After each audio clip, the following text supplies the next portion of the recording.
Welcome to the annual association day. The theme for our day is freedom and the other. This year, we're excited to welcome into our home here in Lod the dear Dr. Donna Orange.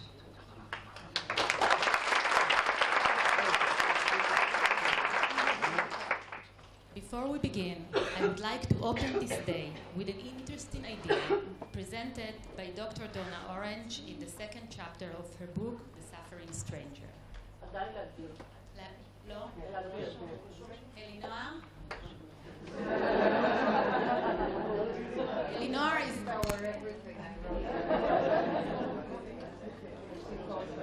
יותר טוב? כן? אוקיי.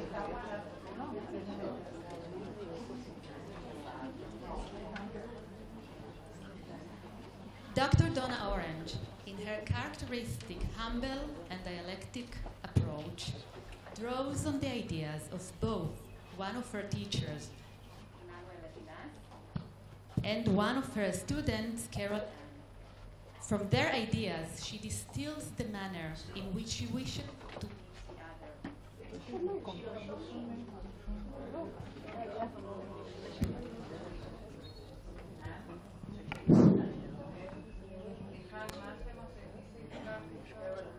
Emmanuel Levinas and Carol Ann, one of your students in the second chapter of the Suffering. Yeah? Okay.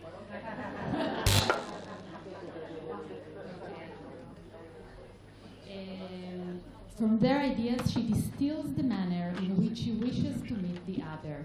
She proposes that we offer to the other the hospitality of our mind.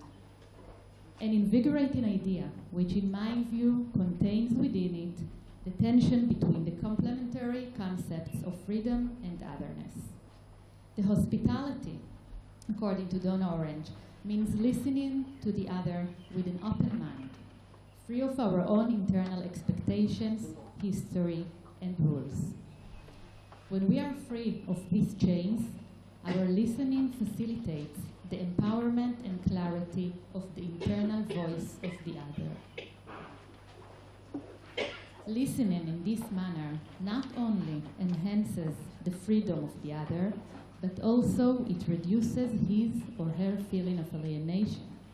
This process tears down walls between people, ideas, and even cultures. So in the name of both the Association Steering Committee and the Association Scientific Committee, and as inspired by Donna's perspective on freedom, I invite all of us to engage in hospitality of our mind while listening to all the varied and interesting ideas in today's lecture. We will open with Donna Orange's lecture, and after that we go on to a personal dialogue between Claudia and Donna, in which the community will also be invited to participate. At 11:15 we will begin an hour break for brunch. So I now invite to the stage Dr. Donna Orange, a philosopher, a therapist, a teacher, and a writer. Please.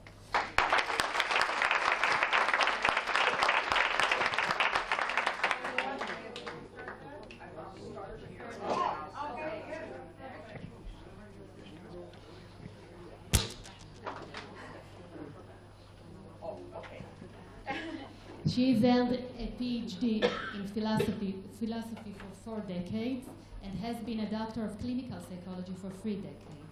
Among other activities, she participates as a psychoanalyst and is a supervising psychologist at the Institute for the Psychoanalytic Study of Subjectivity in New York City. She is also a supervising psychologist at the Psychoanalytic Institute in Rome, Italy, the ISIPSE, right? She has authored 9 important books which have won a number of prizes. Her books are studied in training programs across the world, and of course in the association's own training programs. We all study her book. Her book that I mentioned before, The Suffering Stranger, Hermeneutics for Everyday Clinical Practice, won the Gurudeva Award for the Best Psychoanalytic Book of 2012, and her more recent book, Nourishing the Inner Life of Clinicians and Humanitarians, The Ethical Turning Psychoanalysis, won the award for Best Clinical Book of 2016 by the American Board and Academy of Psychoanalysis.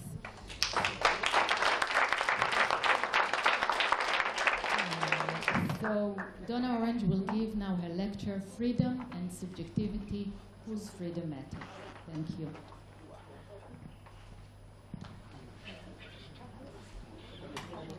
Thank you very much for this very warm welcome. I am extremely impressed that you are here, giving up a day of your life to do something like this, and also for your extremely lovely introduction. Thank you very, very much. I have a few copies of the 4 most recent book covers that I will put here. If someone wants to have one of those, you can come and pick that up.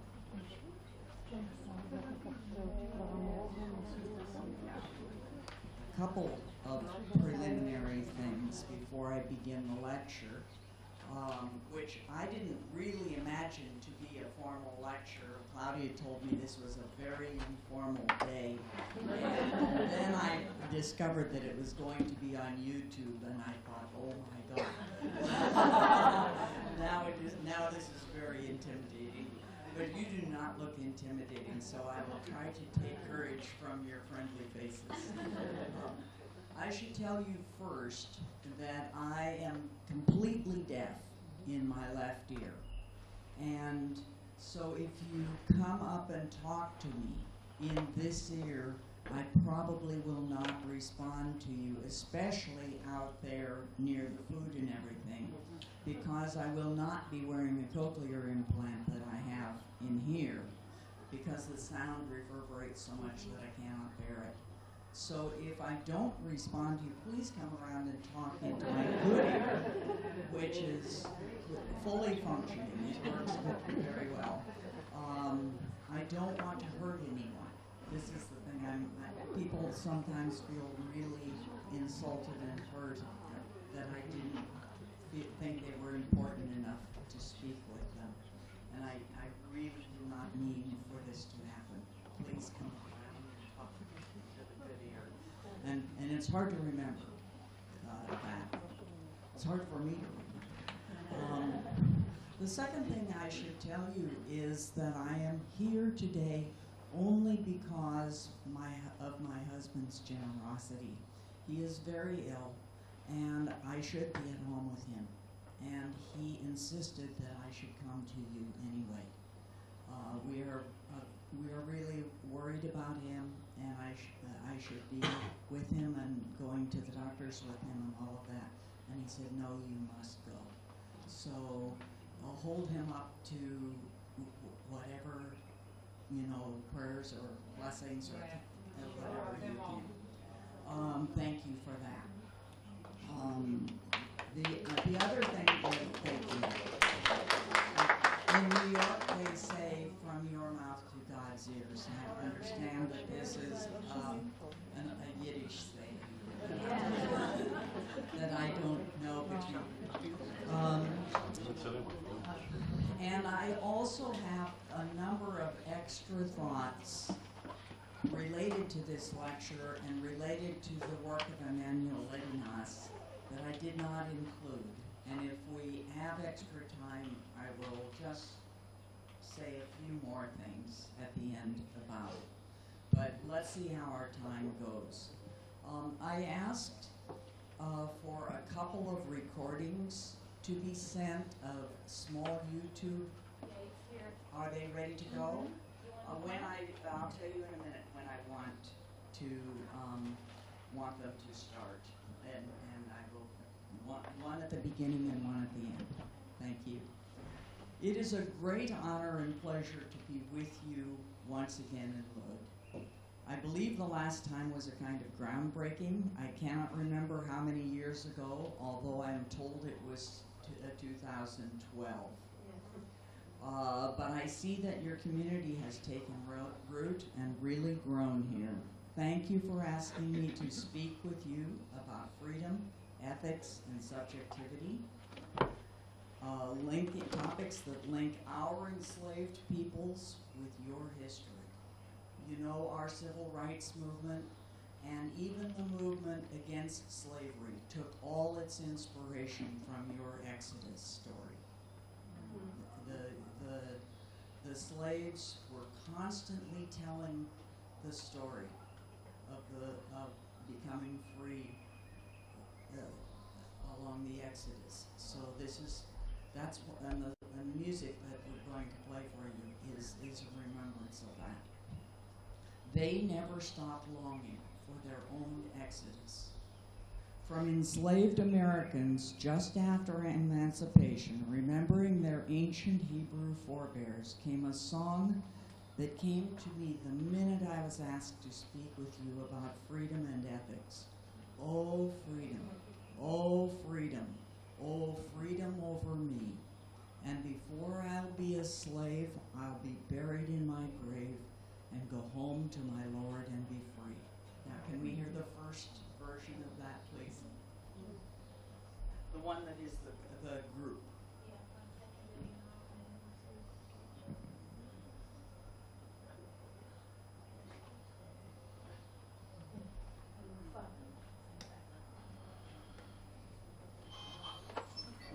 מעצב פנים, החבר'ה שצריכים צדקו, מעצב פנים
Every great African-American singer has rendered this song. a great gift to all of us, though it really belongs to them. But what does it tell us? Freedom concerns first and foremost releasement from captivity and suffering. It can be external, like the opening of prison doors, the breaking of chains, the fall of unjust and oppressive regimes. To list the external constraints on freedom, both just and unjust, would be both time-consuming and unnecessary. Many we easily accept. Please turn off your cell phones during the concert or during this talk. Drive your automobile on the right or left, depending on the country you are in. Most of us do not lose sleep over these kinds of limits on our external autonomies. The areas of law and justice become important when others try to limit our external freedoms unreasonably. Some kinds of freedom emerge in particular historical contexts. Jean-Paul Sartre memorably wrote in the late 1940s in a piece called The Republic of Silence. We were never more free than during the German occupation. We had lost all our rights, beginning with the right to talk. Every day we were insulted to our faces and had to take it in silence. Under one pretext or another, as workers, Jews, or political prisoners, we were deported en masse. Everywhere on billboards, in the newspapers, on the screen, we encountered the revolting and insipid picture of ourselves that our oppressors wanted us to accept. And because of all this, we were free. Because the Nazi venom seeped even into our thoughts, every accurate thought was a conquest. Because an all-powerful police tried to force us to hold our tongues, every word took on the value of a declaration of principles. Thus, Sartre teaches us first about the effects of violent silencing. He continues, indicating that keeping silent may also be an heroic act of freedom. All those among us, and what Frenchman was not at one time or another in this situation, who knew any details concerning the resistance, ask themselves anxiously, if they torture me, shall I be able to keep silent? Thus, the basic question of liberty itself was posed, and we were brought to the verge of the deepest knowledge that man can have of himself. It was completely forlorn and unbefriended that they held out against torture, alone and naked in the presence of torturers, clean-shaven, well-fed, and well-clothed, who laughed at their cringing flesh, and to whom an untroubled conscience and a boundless sense of social strength gave every appearance of being in the right, alone, without a friendly hand or a word of encouragement. Yet, in the depth of their solitude, it was the others they were protecting, all the others, all their comrades in the resistance. Total responsibility in total solitude. Is this not the very definition of our liberty? For me, that's just extraordinary. Internal freedom, on the other hand, though not unrelated to social and political freedom, is quite another matter. Caution. Please hold in mind that the distinction I am making between external and internal freedom needs to be questioned, and that the gray areas are extremely fraught with peril. Internal freedom, probably better described as personal subjectivity, means, among other things, the freedom to think for myself, to find a path of my own. Now I want to invoke the work of a very dear teacher, Bernard Brandschaft, whose emancipatory psychoanalysis taught us to listen for the ways we and our patients become incarcerated and tortured by the expectations of parents, teachers, training institutes, and so on. He began as a normal American psychoanalyst, later became deeply involved with object relations psychoanalysis, even spending time in England to work and study with such major contributors as Winnicott there, and becoming close friends with Wilfred Dion and Herbert Rosenfeld. Later, he understood the importance and then the limitations of Caucasian self-psychology and worked with intersubjective systems theorists Robert Stollerow and George Atwood. He was my teacher, too. Reading his own account reminds me of why long ago I called him my favorite fallibilist. Each time over 60 years that he tentatively embraced a new set of ideas in psychoanalysis, he kept on searching as soon as he clearly understood that neither he nor a particular theory's best advocates could resolve its internal contradictions, mitigate its negative impacts in clinical situations, or account for its inability to theorize his clinical experience. At every juncture, when he had clearly seen what his clinical work was teaching him, he went the next step. This fallibilism may seem like a simple intellectual honesty, but as he recounted, it cost him dearly in personal friendships and in the worlds of psychoanalytic belonging. Donna, can you please hold it closer? Oh, sure. Thank you. Is anyone else am I going too fast? Is anyone having trouble understanding? Thank you for telling me, and remind me again if you need to. Thank you. This fallibilism may sound like a simple intellectual honesty, but as he recounted, it cost him dearly in personal friendships and in the worlds of psychoanalytic belonging. As we have seen before with Ferenczi, Winnicott, and Kohut, the psychoanalytic world has always punished dissidents harshly. Although he has also at times seemed impatient with those who could not see what he saw, Brezhnev paid for his refusal to stifle his own voice, as he saw it, the voice of those who could not speak for themselves. Those of you who have read My Suffering Stranger may remember that in my Brezhnev chapter, Patrick appeared. And the reason I'm talking about Patrick even with YouTube is because Brezhnev had the permission to publish this clinical material, so I feel free to repeat it. The first of two patients in the chapter he wrote called To Free the Spirit from Its Cell. Bernie was particularly interested in OCD, in obsessive compulsive things. Why are people so incarcerated, so imprisoned? Patrick was a paragon of middle-class success and spiritual misery. Here's Bernie's description.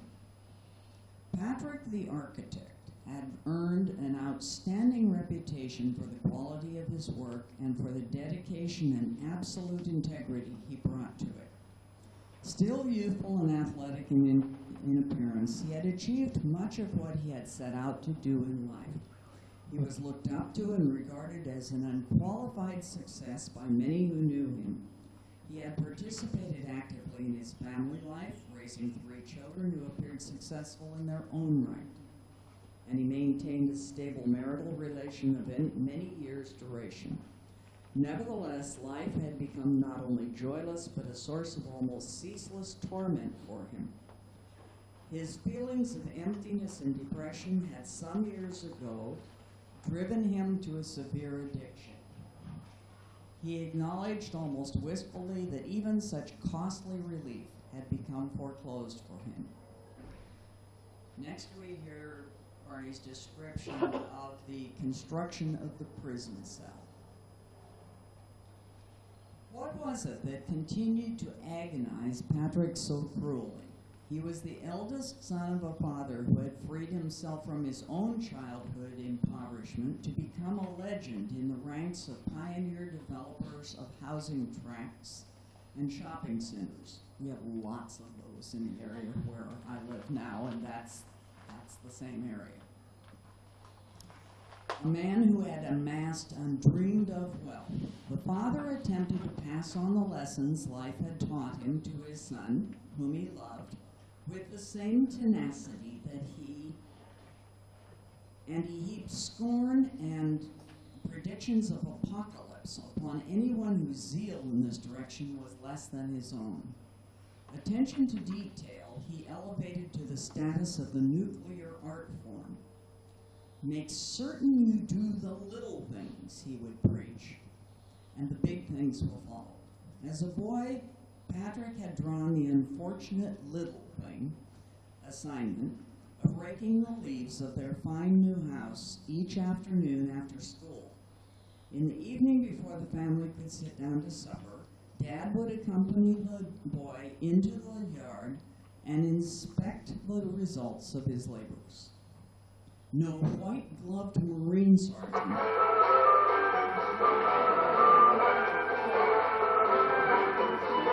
oh, this is the school?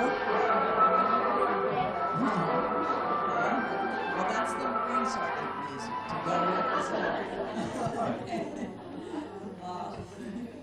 Thank you for explaining to me. No, white-gloved Marine sergeant is more dedicated to the task. What I'll tell you is that Patrick is an architect, and he's the son of an absolute perfectionist father who demanded absolute perfection from his son. And his son had to clean the leaves around the house every single day, and then the father would inspect before the son could have dinner. And it would be a disaster if there was a single leaf that the son missed. It actually reminds me of my own family very much. If we could not come home from church on Sunday, we belong to Roman Catholic, and tell all what we heard in the church. In great detail, we could have no breakfast, and we had to go back to church to hear it again. So I'm very much identified with poor Patrick from my own family. Okay, here we are in the kind of the last sentence.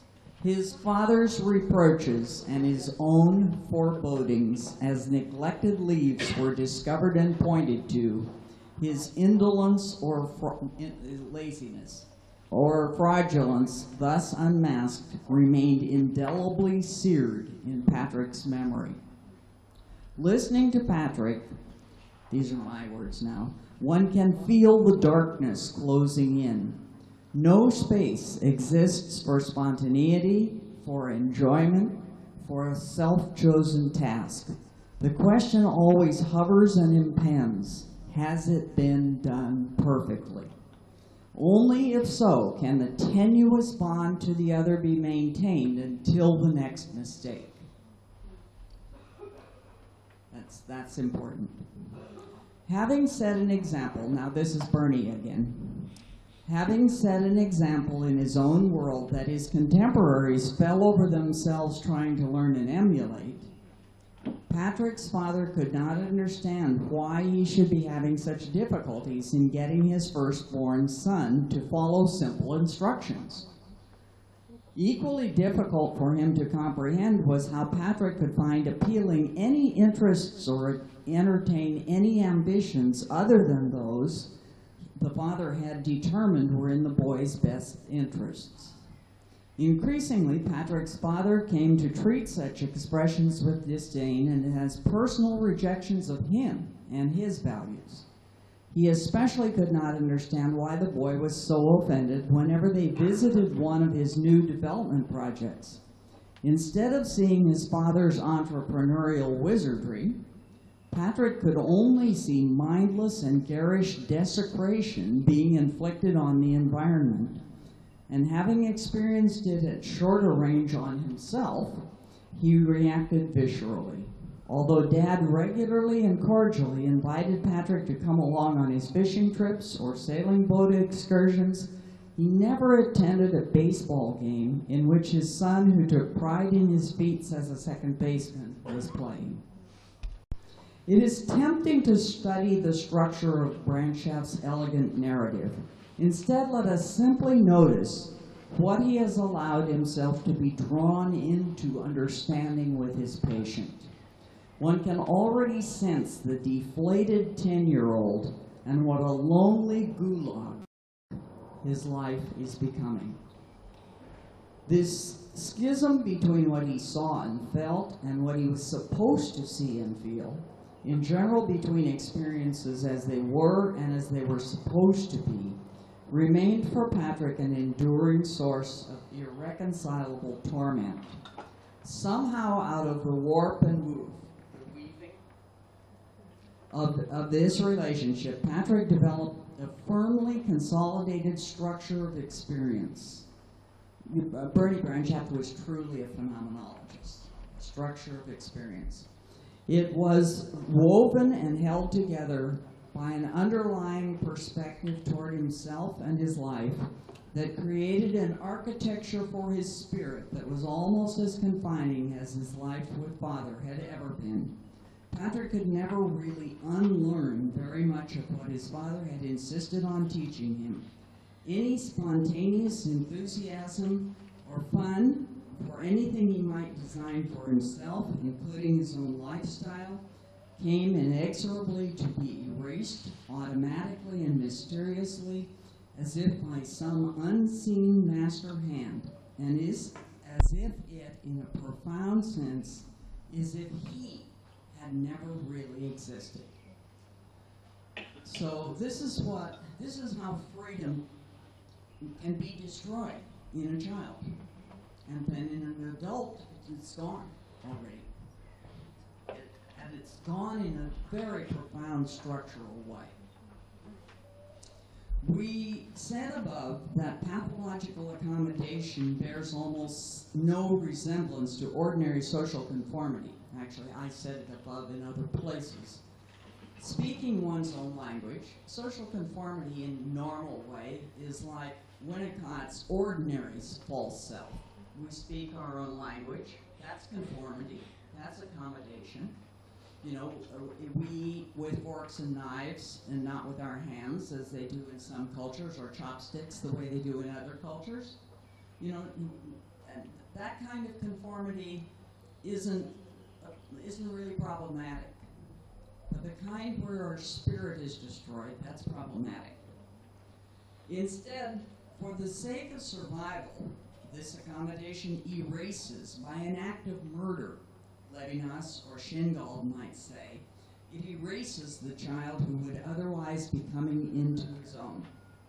Ferenczi might have recognized in systems of pathological accommodation the confusion of tongues, stabilized and automized. Back to Brancheff. Patrick was compelled to operate in his profession, one he had somehow the courage to choose for himself, exactly as if it were his father's first venture in the development business.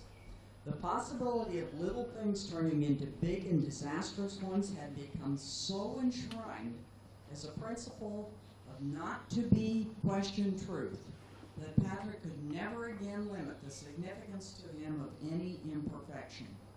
In the tight confines of his mind, there was no time and no space for the enjoyment of his superbly innovative spirit. He had to concern himself with every detail of any project he undertook as if it were the lawn that was to be inspected by his father. Patrick drew each design and bird-dogged it. That means through the detailed drafting process. He took the plans to the building authorities himself and personally followed the interminable procedures necessary to secure the required permits. He even had to see that the garbage was taken to the street from his office himself, for he was certain that anyone to whom he delegated the responsibility would forget it sooner or later. If he depart, I bet we all know people like this, if we're not like this ourselves. If he departed in the slightest form from this ritualized existence, he was filled with terrible foreboding. He was compelled to conclude what his father had always maintained, that his insistence on choosing his own life for himself and not accepting what his father chose for him was an unarguable demonstration of his stupidity or willfulness. Now, I imagine that every one of us in this room has worked with one or more or many patients with problems like this, where the obsessions, the compulsions, the perfectionism is absolutely holds them captive to the point where there is no possibility to enjoy anything or to liberate their own creativity. And what Bernie has taught us is what's the story behind that? What is what we call in the U.S. the backstory? The phenomenological description of this gulag leads easily to its interpretation within Brancheff's particular version of what I call the hermeneutics of trust. In other words, we see the patient's obsessional thinking and compulsive behavior as a desperate attempt to survive his psychological confinement in an isolation cell where only perfection buys him an extended sentence, but nothing that could be called better than life imprisonment. Nor could Patrick enjoy even the acclaim and rewards his talents and energies brought him. Helplessly chained to his father's values and unable to consolidate any of his own, he continued to harbor the unyielding conviction in some corner of his mind that he was fraudulent and undeserving of those tributes. His admirers were reacting to his beautiful buildings, he unyieldingly to the neglected and unraked leaves they had not yet seen. Whatever transient feeling of well-being, confidence, enthusiasm, or hope arising from some still active spring inside himself, Patrick experienced in his sessions, this would regularly disappear, relentlessly vitiated by some self-disparaging thought. Then the space that had been occupied by the feeling of aliveness would be replaced by the more familiar empty malaise and joylessness that had pervaded his childhood. By the way, if you're struggling with any of this text, I'll bet that the organizers would give you a copy afterwards. Most importantly, Patrick showed his analyst how this whole system of pathological accommodation worked so that they could begin to understand and very slowly modify it together. What happened in my consulting room, I was able to determine, Bernie says, was a faithful replication. See, here's the intersubjective understanding of transference. A faithful replication of what had occurred when Patrick was by himself. Observing how the mental operations always came to ground zero in this repetitive self-negating process, I got a vivid sense of how like a cell Patrick's mind was. I could observe how each time the cell door opened with a fresh, innovative thought or exuberant feeling, it soon clanged shut again. Only by immersing himself in work to the point of exhaustion had Patrick been able to find some measure of relief from this process. I really want to apologize for so many quotes, but Bernie's writing on this process of incarceration is so gripping that I just can't avoid it. As Branchett accompanied his tortured patient, more and more... Okay, thank you. As Branchett accompanied his tortured patient, more and more freedom emerged. Was this freedom external or internal? Patrick had long before left his parents' home, but had carried his cage along with him into adult life. And this is, of course, what we always see. Now in a process Hans Loeb called the waning of the Oedipus, he found in psychoanalysis the opportunity to internalize the permission to own his own life for the first time. This freedom is neither external nor internal, but rather both, and gives us a clue to thinking about freedom not as a thing or a possession, but as a relational process. Once freedom constitutes me as me, it has become relational. Why? Such freedom considers the freedom of the other at least as important as mine. That's why I said in my title, whose freedom? It prevents me from seeing you in starvation or captivity or humiliation and looking away.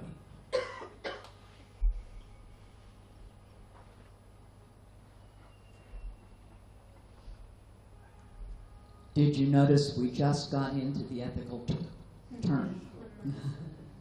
A philosopher whose work is familiar to many of you, Emmanuel Levinas, wrote a famous essay about useless suffering. Suffering, he wrote, is in itself absurd, meaningless. Inverting Heidegger's concentration on one's own death, Levinas worried about the suffering and death of the other. Suffering takes on meaning, loses its masochistic character, when accepted and born to relieve the suffering of the other. Likewise, I believe, without knowing for sure whether Levinas would agree, that my own freedom is of minor importance. But seeing you in captivity places me under the ethical demand, as both Levinas and Knud Eiler-Leugstrup would have agreed.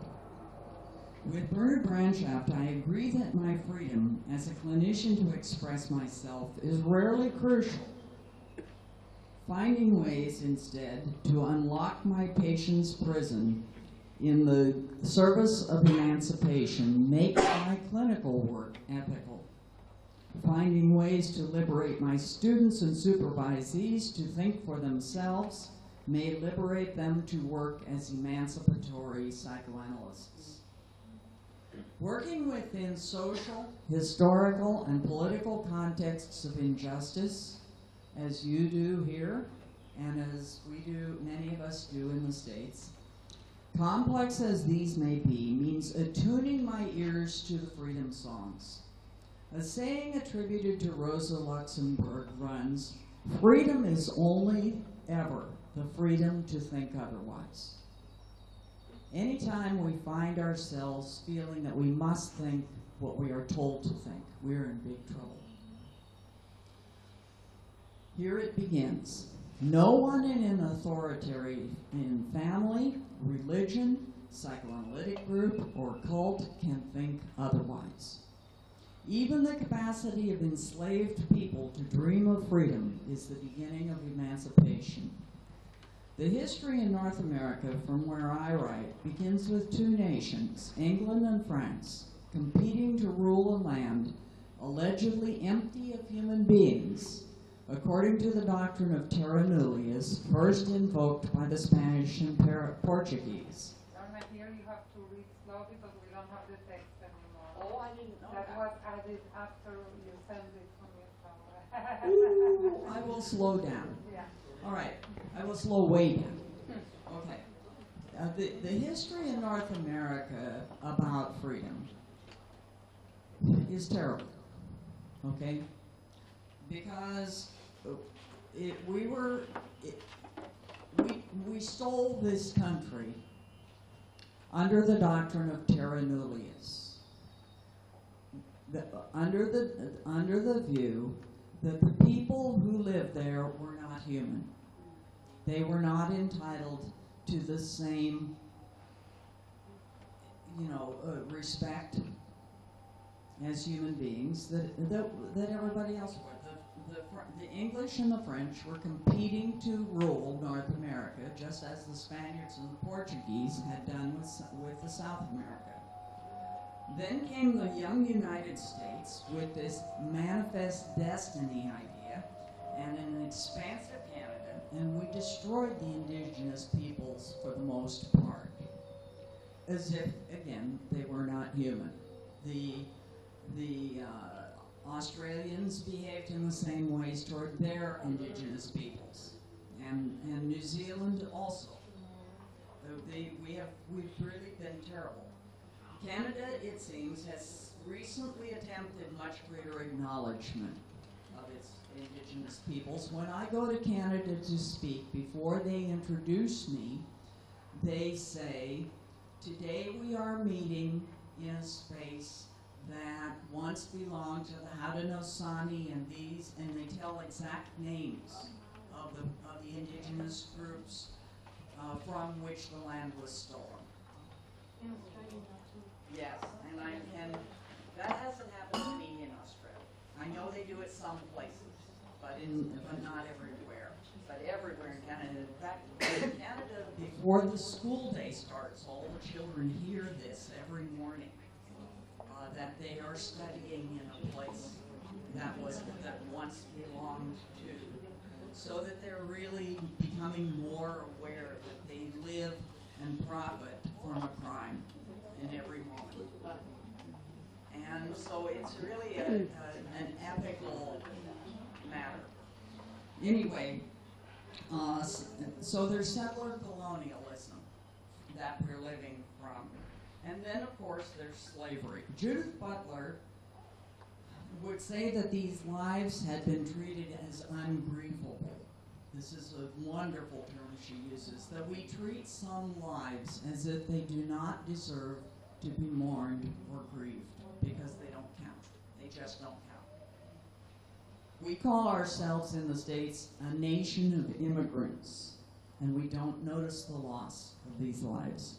Chattel slavery names the system, including in particular the African slave trade of the 15th through the 19th century, of claiming to own, buy and sell, inherit, and force to work, usually by extreme violence, human beings. There obviously have been other forms of slavery practiced by the Nazis and the Soviet gulags. And there's child labor and sex slavery, and these have been reprehensible and caused infinite human suffering. But they're not exactly what I'm talking about here. I'm talking about the history of the United States, and I'm saying that that peculiar institution that formed the United States Constitution has deafened our ethical ears to the point where we don't notice suffering, and we don't see the lives of people of color and indigenous peoples as grievable. And what you read about happening on our southern border right now is a consequence of that. What we do not know, Freud told us, what we don't really profoundly and extensively and personally know, we are bound to repeat. Together with a colonialist past that we all share, this history of slavery and its ongoing effects, of which we rarely speak, blinds us to the misery that our carbon and methane spewing consumerist lifestyles are creating in the global South. I say we are repeating. So, and then there's, the attempt to know this. And in my new book, which has just gone off to the publisher, which is going to be called Learning to Hear, and where I use my own hearing loss as a metaphor, and then the attempt to restore the hearing and learn and teach the cochlear implant to hear, as a metaphor for ethical hearing. I suggest very strongly that reading history from the standpoint of those who have been oppressed by it, not from the standpoint of the victors, is one of the ways to train our ethical hearing. Here's, for example, Ta-Nehisi Coates, one of our best current African-American writers. He says, enslavement is not a parable. It is damnation. It is the never-ending night. And he says, the length of that night is most of our history. He says, he's writing to his son. He says, never forget that we were enslaved in this country longer than we have been free. Never forget that for 250 years, black people were born into chains. Whole generations followed by more generations who knew nothing but chains. And then I suggest that a lot of the problem is that we in the United States and many of us white-skinned people around the world suffer from a superiority complex. And here are some elements of this, or symptoms maybe.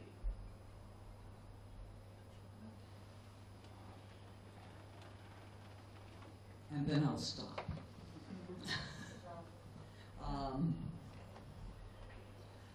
Symptoms of such a complex, so that we can have some discussions. Symptoms of such a complex might include, the presumption that we own land stolen from indigenous peoples who used to live upon it communally, just because we bought it from people who owned it before it. So I go buy a piece of land and build a house on it, and I think that makes me own it. It's still stolen. 2, the presumption that we who think ourselves white, that's a wonderful expression from Ta-Nehisi Coates, and he explains how we all became white. And including, by the way, he says, including Jewish people who used to be among the persecuted, treated like dark-skinned people, but have in the United States become whitened, he would say. The presumption that we who think ourselves white, the way we do things are the right ways. The presumption that others worldwide should learn English. That's like me coming here and talking to you in English and not making any effort to learn Hebrew. While we have no obligation to learn Spanish or other widely spoken languages. 4, a general insensitivity to our own arrogance and sense of superiority, easily degenerating into violence against those we consider inferior. 5, an incapacity to imagine ourselves into the predicament of those to whom we feel superior, thus a blunting of empathy and compassion. 6, a sense that the earth belongs to us, the so-called whites, and that others, they, exist to serve our economic interests, to mine the minerals we want or need, to make us cheap clothes, to work at below poverty wages, and so on. This complex, with its embedded assumptions, largely unconscious and invisible, forms a web of life, generating comfort among those who carry it and creating death and fury among those we dominate. We do not know that we suffer from it in our fundamental humanity. That's this superiority complex not only hurts others but diminishes our humanity. What I'm going to do, by the way, is give my copy of this to the organizers here so that you all can have it, okay? So don't worry that you're not getting every word. But in any way, what we're talking about here is a double and radical inversion of this superiority complex, where we actually shift. Not that we say that we're inferior, but that the other comes first. And I know that here, what I'm doing is what in America we call preaching to the choir. This means talking to people who are already convinced about the things that I'm saying, which is one reason why I feel safe to say them to you, because I understand that this is a friendly audience for the kinds of ideas that I'm saying. But it's wonderful to know that there are so many devoted thinkers and psychotherapists here in Israel who want to hear this kind of thinking. I end by saying that a turn toward the other is bound in our current world to be seen as pathological or at least as strange. People who live quietly, unobtrusively in the service of others just do not make sense in a self-promoting world. They must be abnormal. Or maybe they are free in seeing that the freedom of the other is what really counts. Thank you.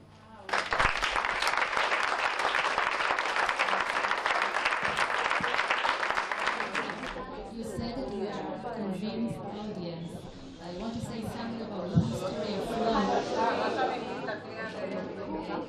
I said, Donna said that we are a convinced audience, but when I thought about what to say about the history of flood, I realized that I am embarrassed to say that I don't really know enough in order to say something. So we learned something from you, very important. Maybe we'll try. Okay. Now we are going to transition to a dialogue with a bit more of a personal flavor between our Claudia and Donna. For quite some time, Claudia and Donna have been engaged in personal and professional dialogue about issues relating to freedom and the suffering of the others. Their dialogue here will explore the manner in which those issues affected Donna during the course of her fascinating personal and professional life up to today. But first I want to invite Claudia to the stage. We're already on the stage. Claudia is a therapist, a writer, a teacher, and a supervisor. She is a clinical psychologist, supervisor, and of course, the chairwoman of the IGOD, of the Israel Association for Self-Psychology.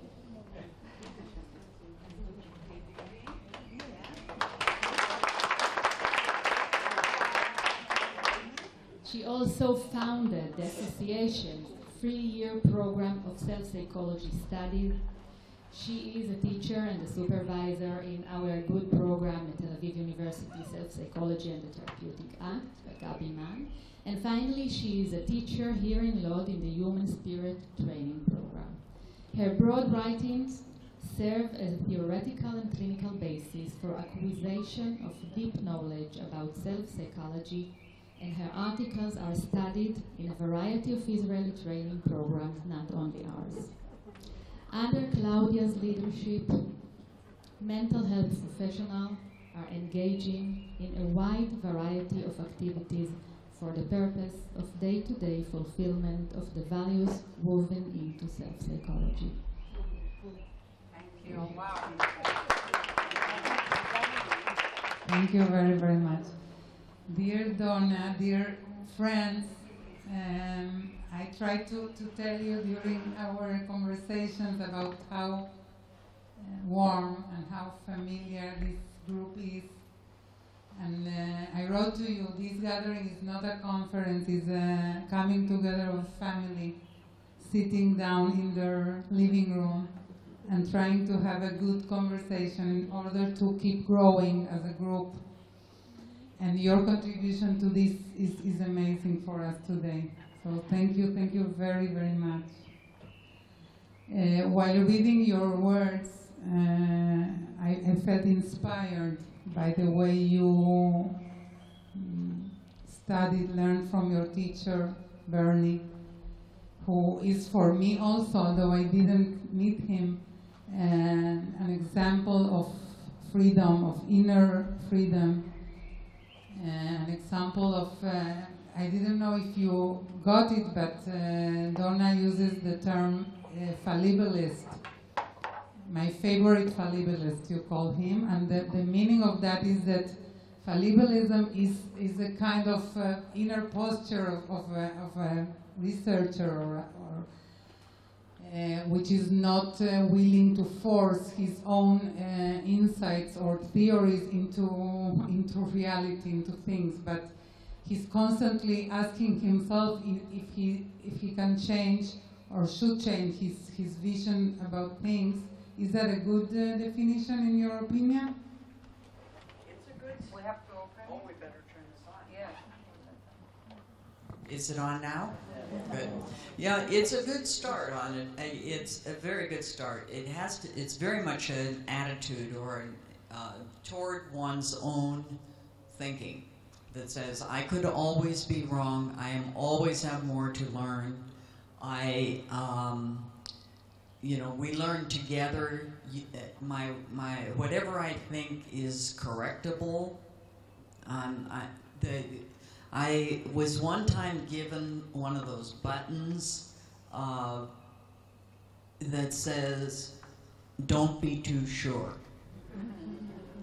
and that's like a motto for a fallibilist. And the other one is by Charles Sanders Peirce, who was the philosopher of fallibilism, who always said, "Hold your theories lightly." So whatever we believe, we want to not hold it tightly, but hold it lightly, so that it can be corrected by the other one or corrected by new discoveries. It's the attitude of always, forever being learning forever, and it's very, very anti-authoritarian. The word fallibilism came into being because Peirce thought it was ridiculous that the popes claimed to be infallible. He was making fun of the popes for claiming to be infallible when he called his doctrine fallibilism.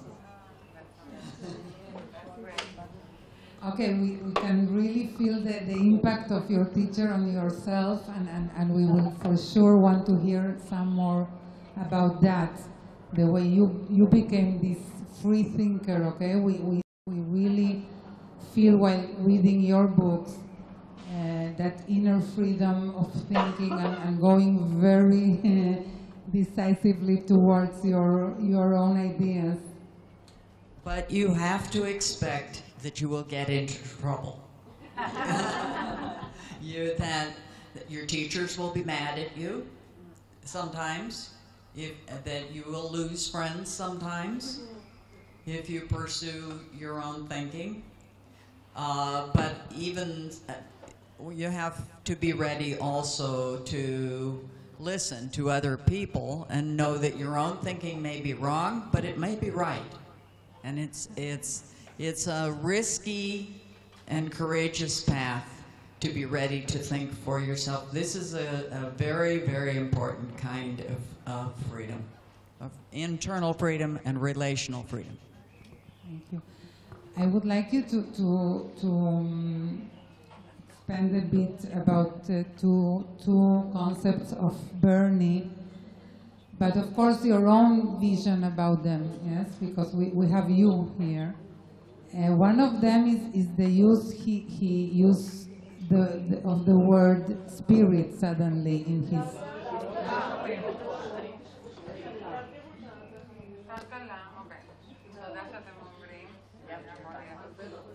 Okay, זה יותר טוב? Okay. I asked Donna to how do you say, to expand the. It's better to wait a bit. Okay, that was short. I would like you to elaborate on two terms of Bernie's. Of course, your own vision about them. One is the use, he suddenly used of the word spirit in the middle of spirit. His very well-known article called "To Free the." Maybe it's me. Maybe I started talking like that. To free the spirit from the cell. Okay, that's one of the more well-known, I think, articles. To free the spirit from the cell is the article where Bernie talks about Patrick, the case Donna talked about earlier. Two different cases are shown there. And what puzzled me was the use of the word spirit, because it wasn't that conventional at his time. I don't really see much of that word in our psychoanalytic writings. So I would like you to elaborate on that if you can. And the other thing has to do with the word emancipation.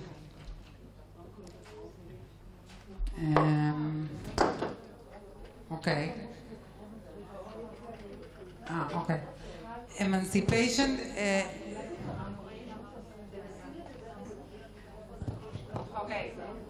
אוקיי, אז תשמעו, בואו ננסה ככה. דונה תדבר עם זה, אני אדבר בלי. כולם שומעים? תסמנו לי מאחור. עדנלה? לא? לא. כי ההקלטה לא תעבור. The other word is וואו, זה רע. לא, עדיף למעלה. כן, כי זה מהדהד.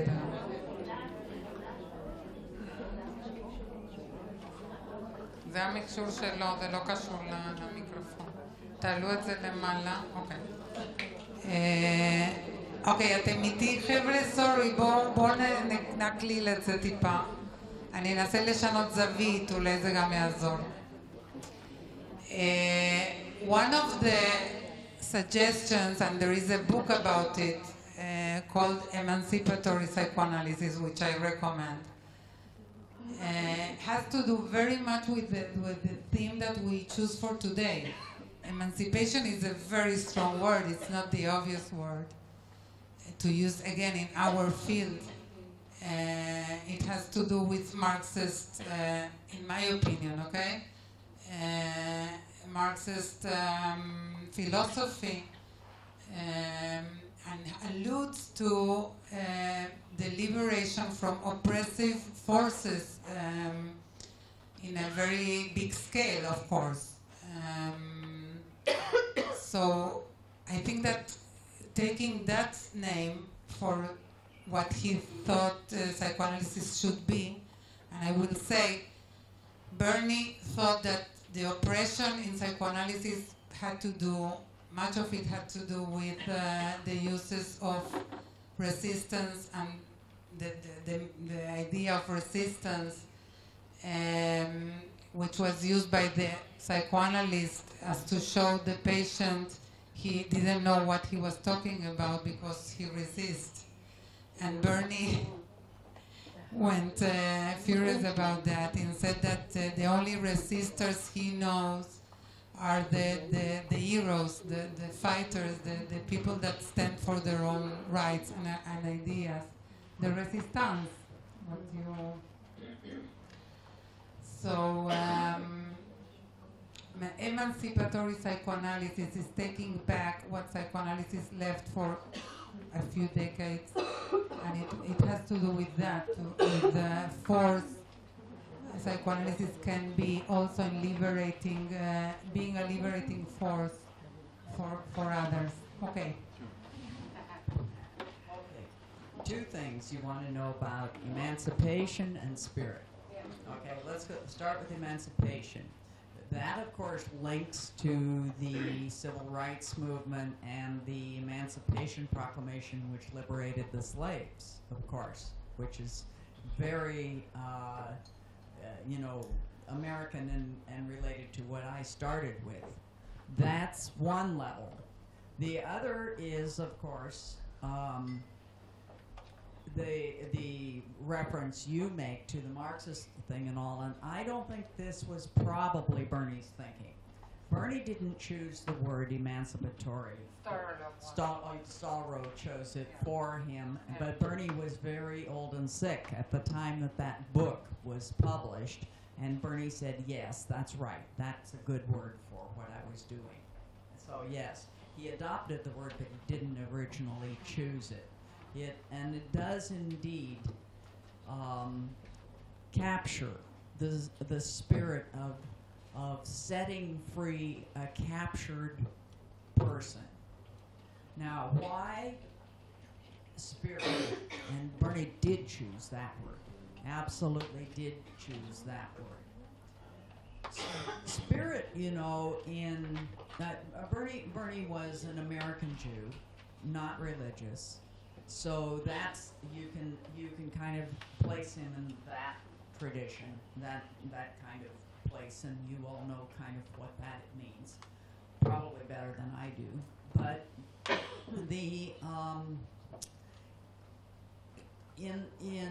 in Freud's German, there were two words that Freud used that were more or less spirit: Seele, which is soul, and Geist, which is literally spirit, but also it refers to like the Geisteswissenschaft and the human sciences. So this word, as Bernie's using it, is somewhere in between those two uses. But I think what Bernie's talking about with his free the spirit from itself is sort of the personal being that has each of us a sense of who we are. It's sort of the best sense of the self of self-psychology, if you will. The self of self-psychology that is not too concrete, but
saving us from ourselves.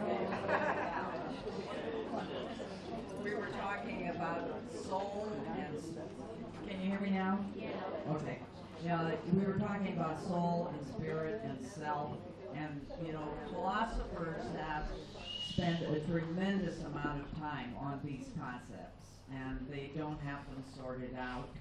And my friend Bob Scalaro hates the idea of self as a solidified and reified concept, and I think spirit is a way of not doing that, and still speaking about the sort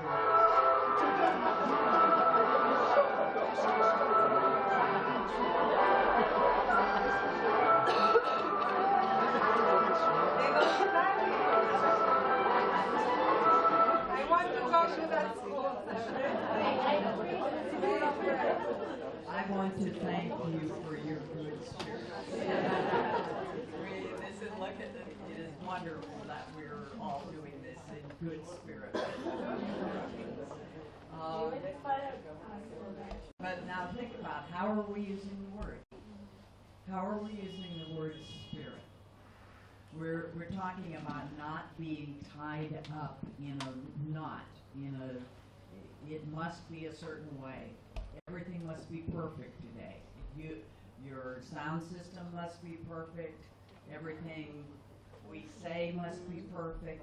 No, we're saying, okay, there's a little bit of ease and play in the system within which we can seek something together, some common understanding about things, like what is the meaning of spirit? What is the meaning of emancipation. Emancipation, isn't it the process of gaining one's freedom? But can I do that by myself? No way. Someone has to help me to set myself free. That's why most of us seek psychotherapy or psychoanalysis. It's a relational, intersubjective process to become freer. It's a lifelong process, isn't it? Anybody here who's totally free already? Wow, I want to meet you.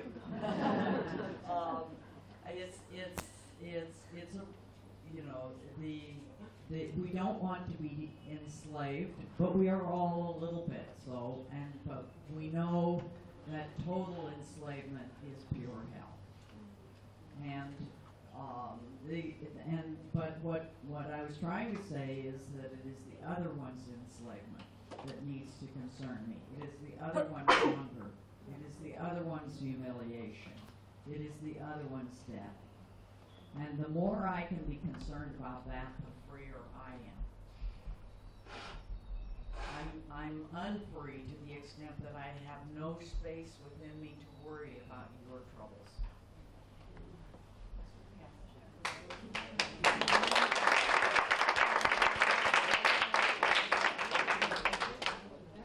That's a very special comment.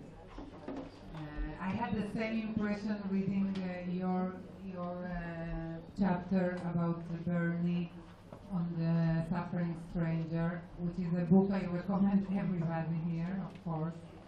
And it was very clear when reading, and now I'm going to the area of psychotherapy and psychoanalysis, okay, proper, not the whole world, the question about freedom.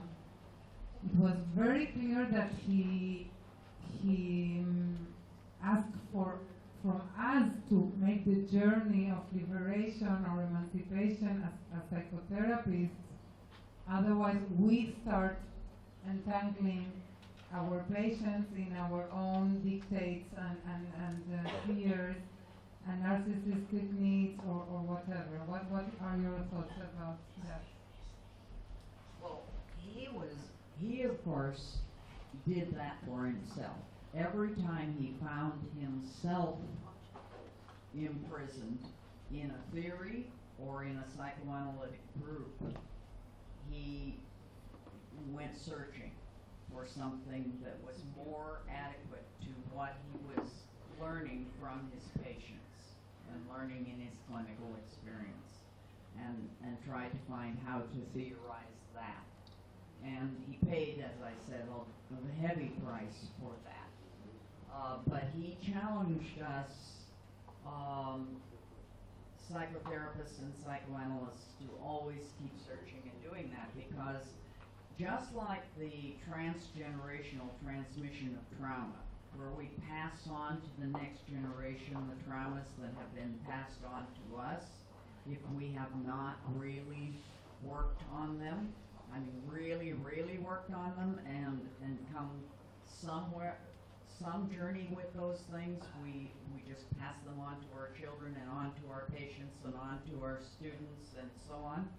He thought that if we had not made ourselves learn to think for ourselves within our psychoanalytic groups, within our training groups, within our psychotherapy groups, and could not, really, really think for ourselves, then we were going to pass on dogmatisms and trauma and trouble to our patients and to our students, and it was the same thing. It's a transgenerational transmission of trauma.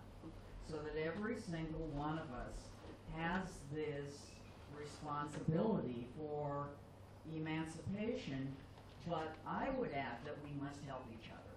It's not just an individual responsibility. It's not something that we can do alone.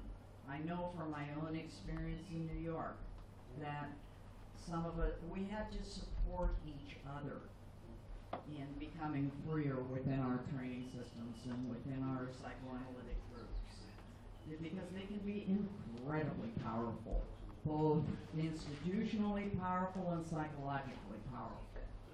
So this is not a small thing. We have a few more minutes. We will have a chance to ask questions, Donna, but on the last part of the day, or yeah, on the discussion, because otherwise, yes. If you can tell us in a personal note a bit about your own journey, your own coming to the day of today as you are, this great person.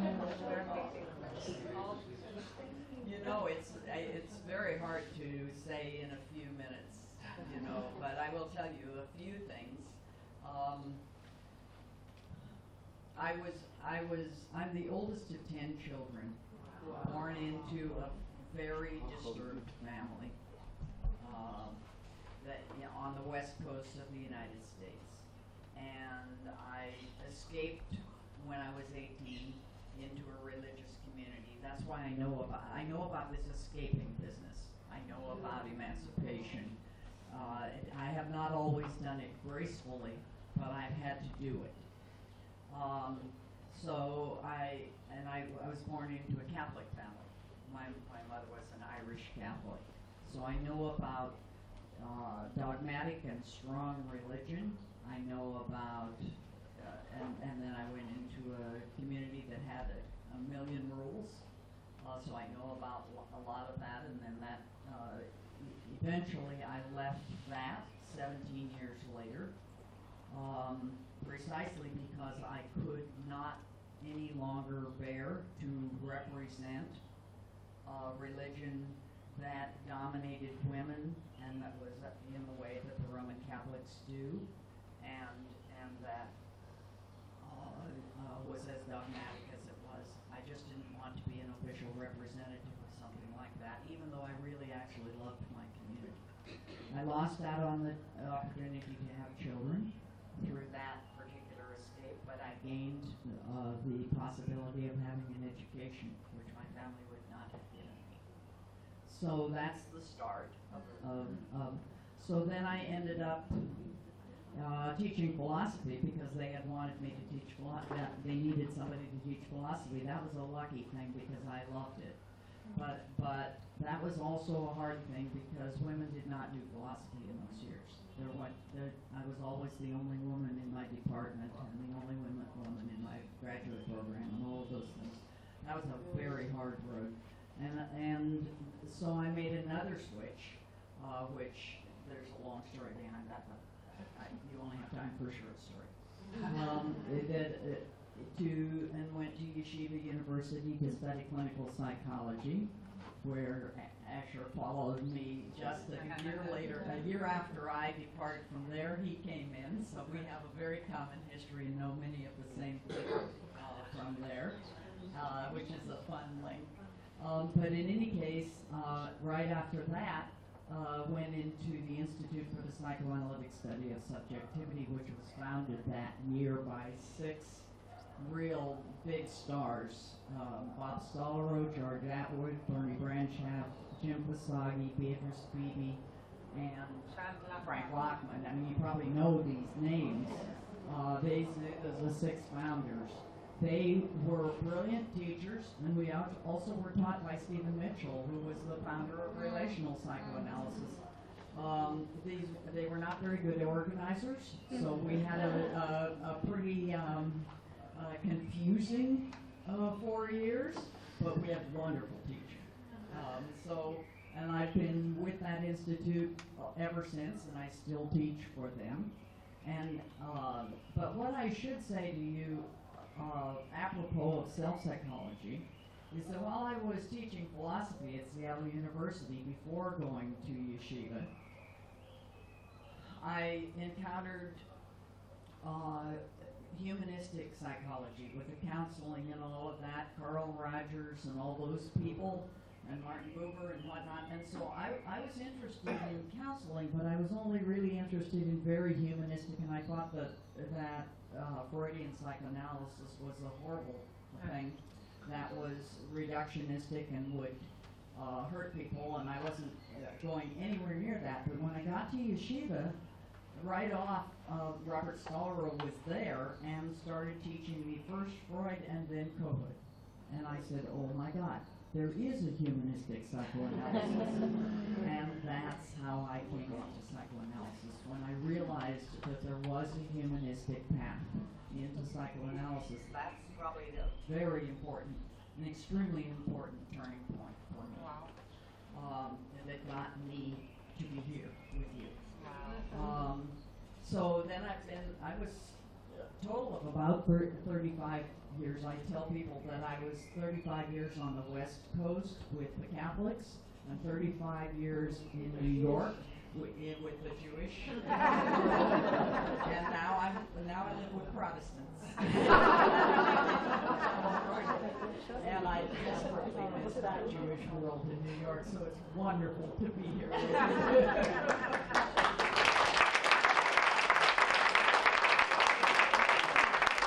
That's a great finale, and we will take 2 more minutes for the song. Do you want to say a word about the song? Oh, this is another version of the same song, the Old Freedom song, sung by the great African-American opera singer Shirley Barrett. And it will sound, you won't have really anything to see except her face. But it is an entirely different rendition, but it's deeply moving to me, her singing of this song. Many, almost every great African-American singer and group has done this, but this is another one that I really, really love, and I think it's a good ending for this morning's start. Thank you very, very much, Donna. Well, thank you. Get off the stage and look together for the song. Okay. Oh, and please feel free to take these if you want to. Yes. We